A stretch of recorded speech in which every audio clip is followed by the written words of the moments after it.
निकाह से कुछ देर पहले स्टेज पर खड़े काजी साहब ने बुलंद आवाज़ कहा कि अगर किसी को इस निकाह पर एतराज़ हो तो अभी बता दें। आखिरी कतार में एक खूबसूरत नौजवान लड़की गोद में बच्चा लिए स्टेज के नज़दीक आ गई। उसको देखते ही दुल्हन ने दूल्हे को थप्पड़ मारने शुरू कर दिए। गुस्सा आना चाहिए उसको।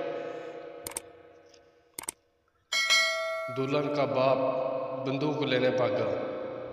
दुल्हन की अम्मा स्टेज पर ही बेहोश हो गई। सालियाँ दूल्हे को कोसने लगी और साले आस्तीनें चढ़ाने लगे। उनको ये लगता था कि हो सकता है ये उसकी बीवी हो। काजी ने लड़की से पूछा, आपका क्या मसला है? लड़की बोली, पीछे ठीक से आवाज़ नहीं आ रही थी इसलिए आगे आ गई हूँ। क्या नतीजा जज्बाती को हम लोग पूरी बात नहीं सुनते। क्या आखिर मसला क्या है, बस गुस्से में आ जाते हैं।